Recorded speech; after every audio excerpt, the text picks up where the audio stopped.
Think back to the first time you watched Insidious. For the first hour, it was a masterclass in classic grounded horror. Creaking floors, whispers on the baby monitor, pure dread. But then, everything changes. Suddenly, we have spirit mediums, gas masks, and a concept called the further. The film structurally splits in half, moving from a simple ghost story to a supernatural adventure. It's secretly 2 movies in one. Here at Why That Movie, we're breaking down this narrative split. Why did director James Wan choose to swap genres mid-film? And does that jarring shift actually make the ending more effective? Let's find out. The first section of Insidious is Movie 1, and it's brilliant. Wan keeps the terror purely atmospheric, focusing on the mystery of the haunting. The family is victimized by something unknown in their own home. The camera work is slow. The sound design is subtle. The scares, like the old woman behind Rainier, are effective because they are built on pure, escalating dread. The Lamberts believe the house is the problem, making them passive victims just trying to escape the location.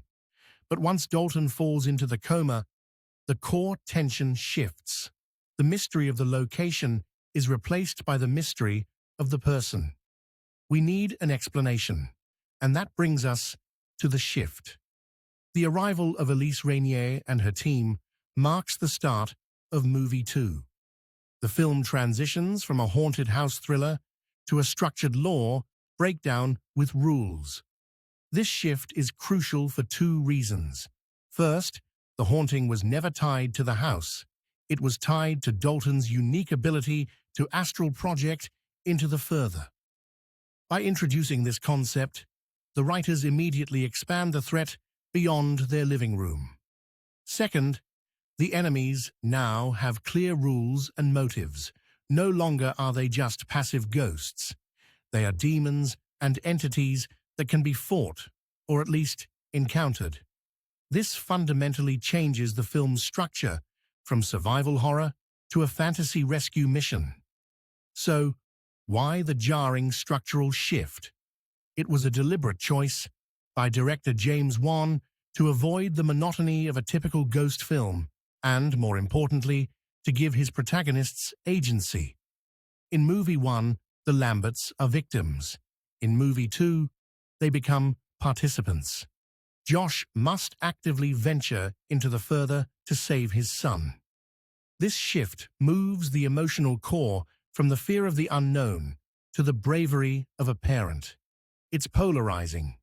Some viewers prefer the first half's realism, but it's the only narrative device that allows the story to reach its complex, personal, and franchise-founding climax.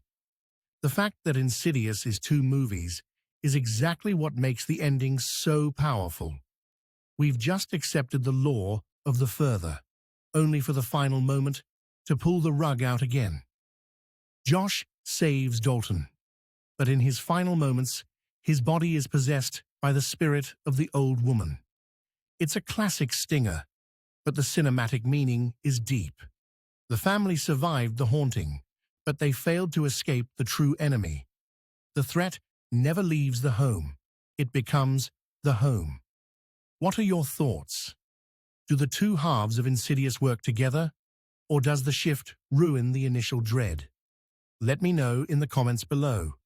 If you enjoyed this deep dive into the narrative secrets of Insidious, hit that subscribe button